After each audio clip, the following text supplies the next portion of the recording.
Assalamualaikum warahmatullahi wabarakatuh. Perkenalkan, nama saya Muhammad Anil Sustiawan, NPM 2535 10656. Di video ini saya bakal jelasin studi kasus sistem pengelolaan peserta pelatihan. Beda sama studi kasus sebelumnya yang cuma soal ranking nilai, program ini lebih kompleks karena ngurusin banyak hal sekaligus. Data diri peserta, pemilihan kelas, absensi, nilai evaluasi, sampai penentuan lulus atau enggak. Terus keluarin sertifikat dan laporan. Saya bakal jelasin 3 bagian: pseudocode, flowchart, sama live codingnya di C++. Untuk pseudocode-nya ada 9 langkah besar, saya bahas satu-satu.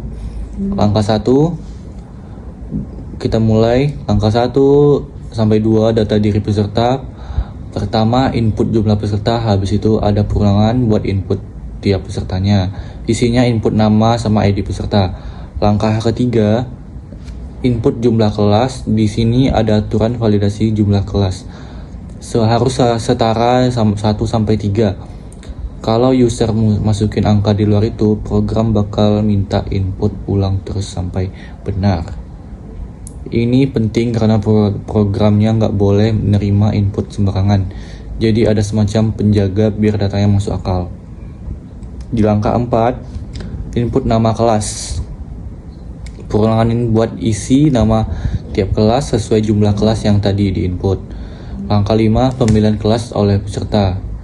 Di sini tiap peserta ditampilin daftar kelas yang ada, terus peserta milih salah satu dan pilihannya disimpan. Kalau pilihannya di luar daftar, misal cuma ada 3 kelas tapi dia milih nomor 5, sama kayak tadi diminta pilih ulang. Langkah 6, input total pertemuan. Ini buat jadi patokan ngitung persentase kehadiran nanti. Misalnya total pertemuan ada 10 kali, terus peserta hadir 8 kali, nanti dari situ dihitung persentasenya. Langkah 7, absensi dan nilai evaluasi buat tiap peserta. Input jumlah kehadiran, terus dihitung persentase absensinya pakai rumus. Absensi sama dengan jumlah hadir dikali 100 saat total pertemuan. Habis itu input nilai evaluasi, nah baru tentuin statusnya. Dan ini pakai 2 syarat sekaligus. Kalau absensi sama dengan lebih besar atau sama dengan 75% dan nilai 7 sama dengan lebih besar atau sama dengan 70, maka statusnya lulus. Kalau salah satu aja nggak terpenuhi, nilai misal absensinya udah 90% tapi nilainya cuma 60, maka statusnya tetap tidak lulus. Jadi dua-duanya emang harus dipenuhi bareng, agak bisa cuma salah satu. Untuk langkah 8, cetak sertifikat. Cuma buat peserta yang statusnya lulus, yang dapat sertifikat ditampilin nama kelas yang diikuti sama status kelulusannya. Yang tidak lulus nggak dapat sertifikat, jadi dilewatin aja di bagian ini.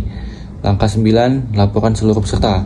Ini laporan semua peserta, baik yang lulus maupun enggak. Isinya ID, nama kelas, persentase absensi, nilai, dan status. Jadi ini beda sama sertifikat. Kalau sertifikat cuma nampilin yang lulus, laporan ini nampilin semuanya tanpa terkecuali buat rekap data aja. Jadi kesimpulannya, pseudocode ini punya alur input data diri, input dan validasi, pemilihan kelas, absensi dan evaluasi, cetak sertifikat, lalu laporan akhir. Oke, selesai. Untuk flowchartnya mari kita jelasin dan pindah ke bagian flowchart.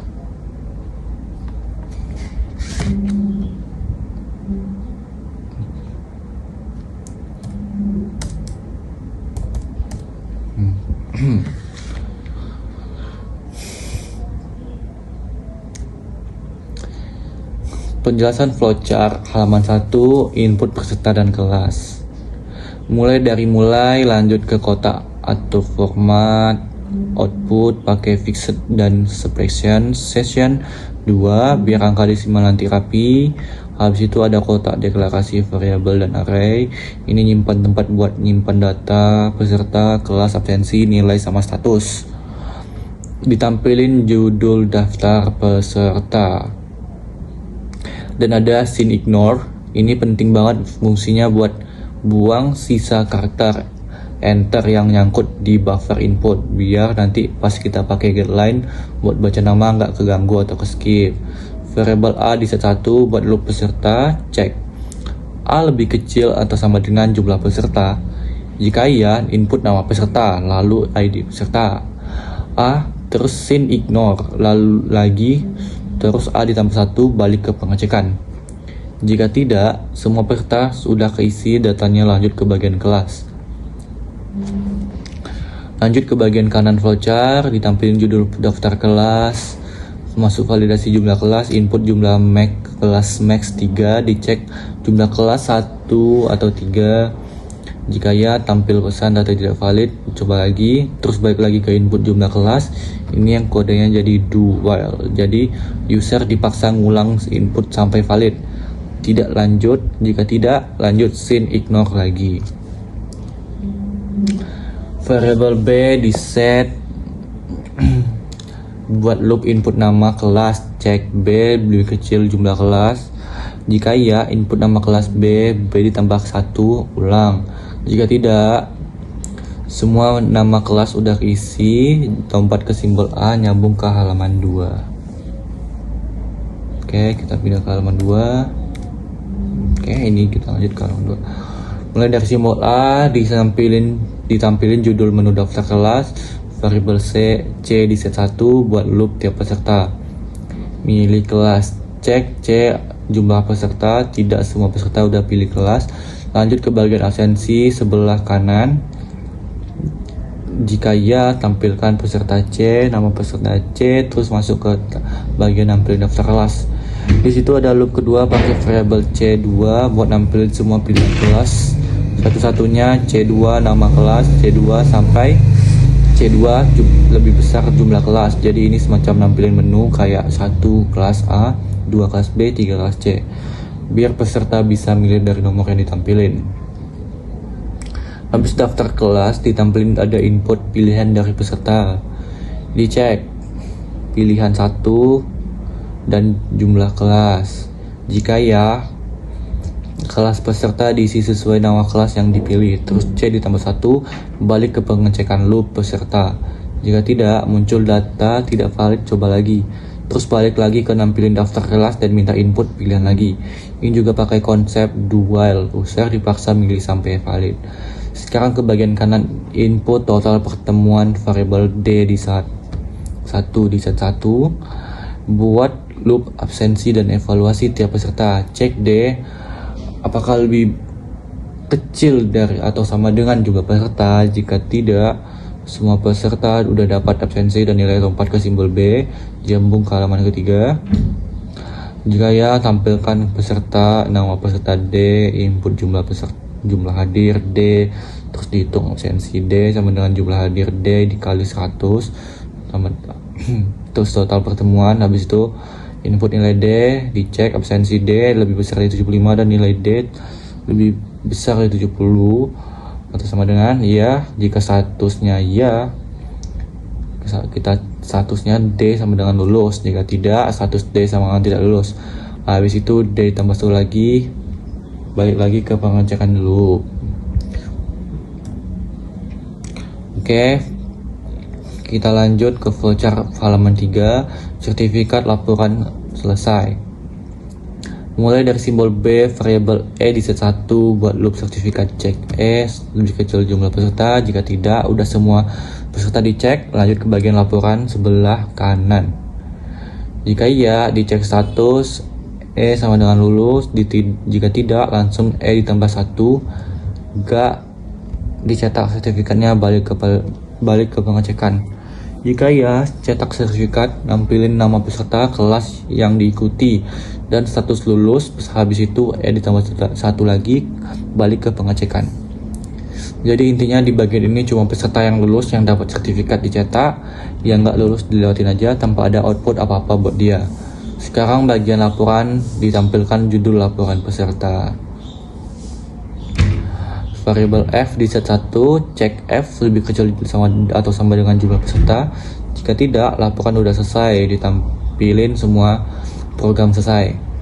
Jika ya, cetak ID peserta F, nama peserta F, kelas peserta F, absensi F, persentase nilai F, status F, terus cetak garis pemisah F ditambah 1, balik ke pengecekan.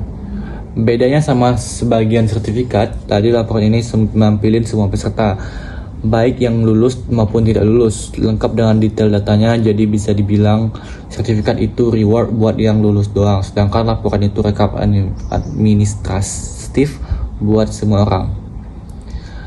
Oke, mari kita lanjut ke live codingnya.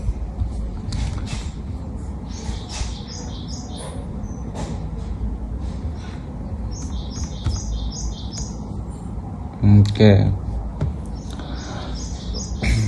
Header dan precision.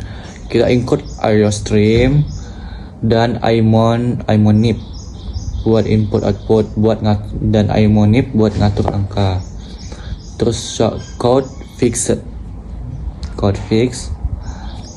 biar angka set precision 2 biar angka desimal kayak persentase absensi selalu tampil 2 di belakang koma, nggak berantakan.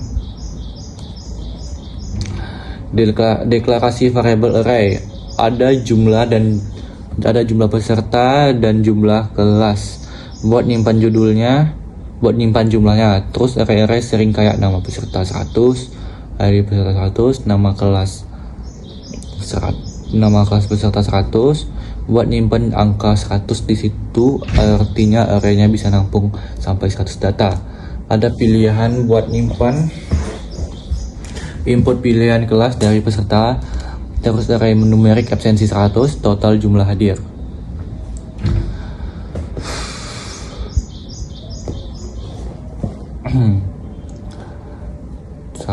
Total pertemuan nilai 100 dan array status 100 buat nyimpan hasil kelulusan setiap peserta.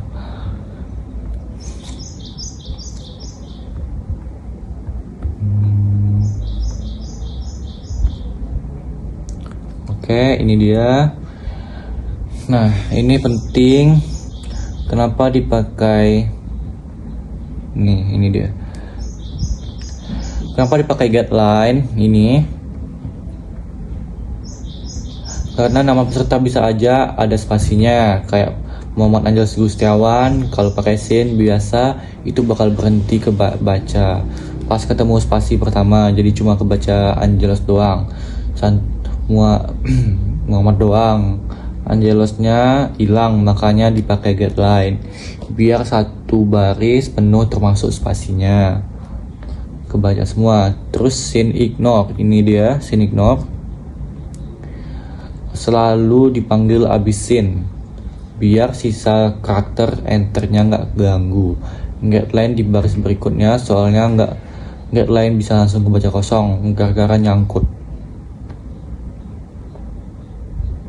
sisa enter tadi. Oke, kali ini kita akan masuk validasi jumlah kelas pakai do while. Ini dia. Ini contoh pemakaian do while, beda sama for biasa. Bedanya do while itu badan kodenya dijalanin dulu minimal 1 kali, baru habis itu dicek kondisinya di baris paling bawah. Jadi alurnya user input dulu, baru dicek valid atau enggak. Kalau enggak valid ya diulang lagi dari atas.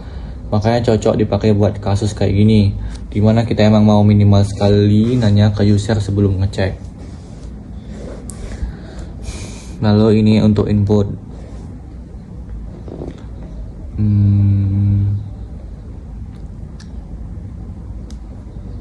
Oke, kita cek dulu ya. Jumlah kelas, ini nama kelas. Sama kayak input nama peserta, pakai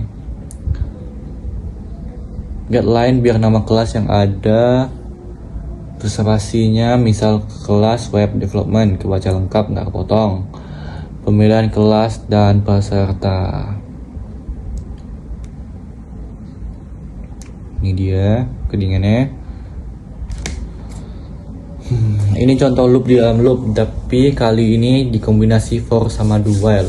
Loop for di paling luar jelasin proses buat tiap peserta satu-satu. Di dalamnya ada loop do while yang tugasnya mastiin pilihan kelas yang diinput peserta itu valid. Jadi tiap peserta bakal terus ditanya milih kelas sampai dimasukin nomor yang benar. Ada di daftar. Kalau salah, sistem nampilin lagi daftar kelasnya dan minta pilih ulang. Lalu kita akan masuk ke absensi.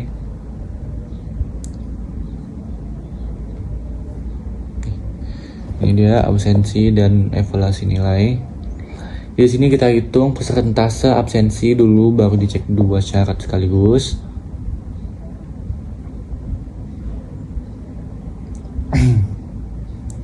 Pakai operator NN, artinya atau N, jadi absensi harus di atas atau sama dengan 75% dan nilai harus di atas atau sama dengan 70 baru dianggap lulus. Kalau salah satu aja nggak kepenuhi,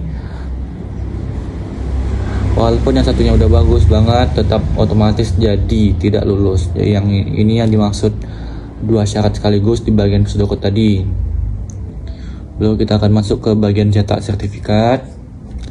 Ini loop yang ngefilter pakai if di dalamnya. Ini adalah if status. Tuh, lulus ya. Cuma peserta dengan status lulus yang masuk ke blok if dan dicetak sertifikatnya. Kalau statusnya tidak lulus, kondisi if-nya nggak kepenuhi. Jadi program langsung skip ke iterasi berikutnya tanpa nyata apa-apa buat peserta itu.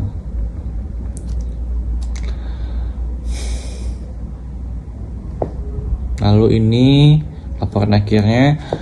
Beda sama bagian sertifikat, di laporan ini nggak ada if sama sekali.